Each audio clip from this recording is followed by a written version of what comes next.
présence affectueuse.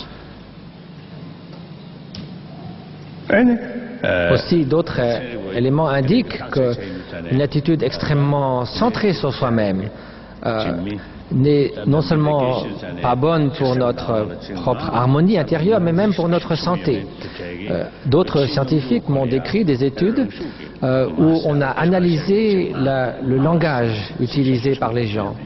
Et on s'est aperçu que parmi la population ou les gens qui utilisaient beaucoup plus que d'autres des mots je, moi, mien, tout le temps, que lorsqu'on prenait la partie extrême de cette population qui avait une tendance à utiliser énormément le je, le moi, eh bien qu'il y avait aussi une différence considérable, qu'ils étaient beaucoup plus sujets à des maladies cardiaques suite à cet état d'esprit.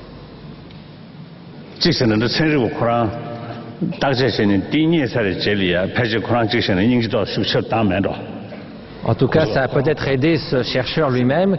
Quand il a vu ces résultats, il s'est peut-être dit « Oh là là, il faut que je réduise mon égoïsme et mon attachement à moi-même parce que je cours de grands risques. » Donc tout ça, ce n'est pas une affaire de religion, de croyance, ce sont simplement l'expérience humaine. On voit bien que ceux qui ont un sentiment exacerbé de l'importance de soi, qui sont constamment concernés uniquement par eux-mêmes, et si en plus de cela vient se greffer là-dessus le ressentiment, la haine et d'autres émotions afflictives, eh bien cela va se traduire pour eux-mêmes par un état de malaise, de mal-être et aussi dans la façon de se relier aux autres.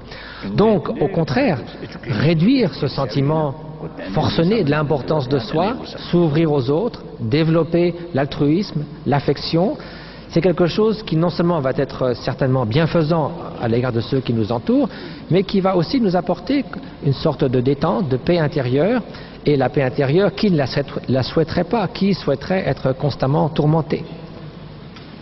Et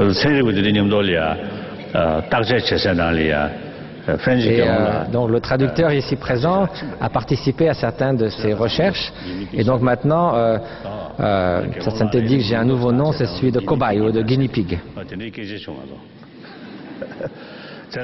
Donc maintenant vous voyez qu'on peut devenir d'abord être français, ensuite moine bouddhiste et finir comme cobaye.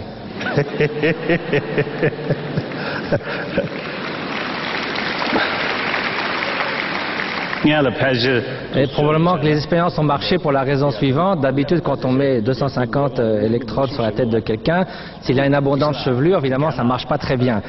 Dans mon cas, probablement, les expériences ont été plus concluantes parce qu'il n'y avait pas ces obstacles et c'était directement.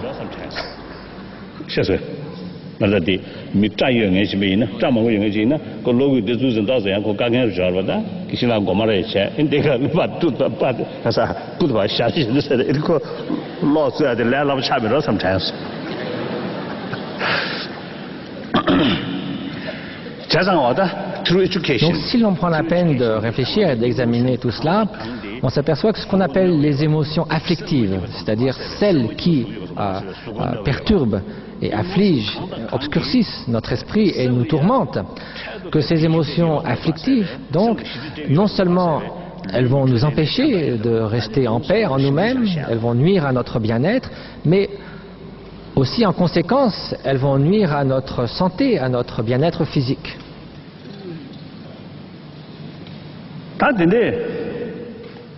Maintenant, si l'on veut faire quelque chose pour éviter les guerres, pour qu'un peu moins de violence n'afflige notre monde, il ne suffit pas de manifester contre la guerre, de le crier à haute voix, que nous ne voulons plus de violence, nous ne voulons plus de guerre. Il faut bien sûr avoir un plan,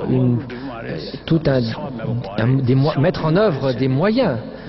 La paix ne viendra pas d'elle-même, la violence ne va pas cesser d'elle-même. Il faut que nous envisagions et mettons en œuvre les moyens qui permettent à cette paix de s'établir. C'est quelque chose qui m'est venu à l'esprit au moment du début, juste avant le déclenchement de la guerre en Irak. Il est évident que dans le monde entier, depuis l'Australie jusqu'à l'Amérique, les peuples ont manifesté dans les rues contre la guerre, pour la paix, Et à ce moment-là, je me suis dit, certes, c'est nécessaire, c'est très important de manifester ainsi ses opinions et ses convictions, mais de simples manifestations ne vont guère changer la situation en Irak même. Donc, il ne suffit pas d'avoir cette opinion bien claire en notre esprit, il faut faire tous les efforts nécessaires pour découvrir et mettre en œuvre de nouveaux moyens afin de promouvoir la paix et d'empêcher ces conflits. Sinon, ce ne reste simplement que des souhaits ou des opinions. Donc il est important que de notre côté, du côté de ceux qui manifestent contre la guerre, qu'ils aussi proposent quelque chose, qu'ils proposent des solutions pragmatiques et réalisables. C'est la même façon, on sait que beaucoup de personnes vont manifester au moment des rencontres du G7 ou des rencontres des forums économiques, manifestent contre la globalisation. Certains d'entre eux le font parce qu'ils sont émus de voir le sort des populations les plus défavorisées du globe qui risquent peut-être d'être exploitées par cette globalisation. C'est du moins leur sentiment et c'est pour ça qu'ils vont manifester. Mais encore une fois, là, il ne suffit pas de démontrer sa désapprobation à l'égard d'un système, encore faut-il et faudrait-il montrer la voie ou proposer des solutions qui aient un sens ou qui soient réalistes pour éviter précisément que cette globalisation n'entraîne une certaine forme d'exploitation des pays sous-développés. Il faut donc absolument que l'on réfléchisse aux moyens appropriés qui pourraient être mis en œuvre.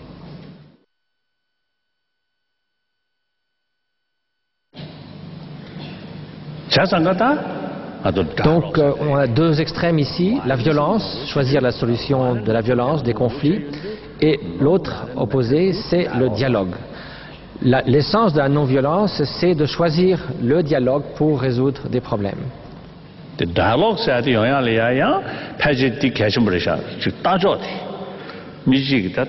Et qu'est-ce qui va permettre ce dialogue? C'est en fait d'adopter, de voir les choses dans une perspective beaucoup plus vaste, beaucoup plus grande, et ne pas simplement être renfermé sur ses propres intérêts, focalisé sur ses propres intérêts.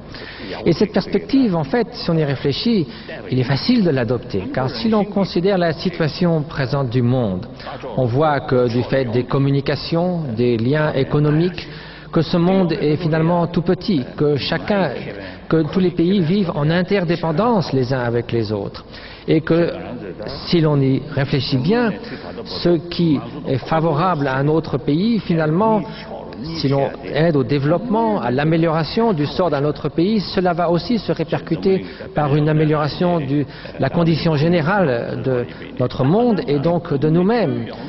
Nous ne sommes plus dans une situation où il y aura d'un côté uniquement des gagnants et de l'autre côté des perdants. Souvent, dans les conflits modernes, il n'y a que des perdants. Il faut donc que nous trouvions une solution pour qu'il n'y ait que des gagnants.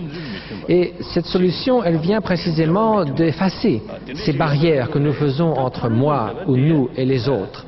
Si nous faisons cela, nous ne voyons que nos propres intérêts, nous négligeons ceux des autres, mais en fait, au bout du compte, nous sommes également perdants. Si au lieu d'avoir cette distinction entre nous et les autres, nous n'avons plus qu'un nous global, car nous savons que nous faisons partie de cet ensemble, que cet ensemble interagit et que ce qui fait du bien à une partie de cet ensemble, c'est un peu comme de faire du bien à une partie de son propre corps, et que le corps dans son entier, donc nous-mêmes, en ressentons du bien et en tirons les bienfaits, en recevons les bienfaits. Il faut donc modifier cette perception et s'apercevoir que nous devons être concernés pour notre propre bien et par celui des autres par cette perspective beaucoup plus vaste qui inclut l'ensemble des êtres. Cela est clair aussi dans le cas de l'environnement. Si nous nuisons localement à l'environnement, eh bien nous nuisons à l'ensemble de la planète. C'est quelque chose qui nous concerne tous et c'est donc de cette façon que nous devons maintenant envisager les choses.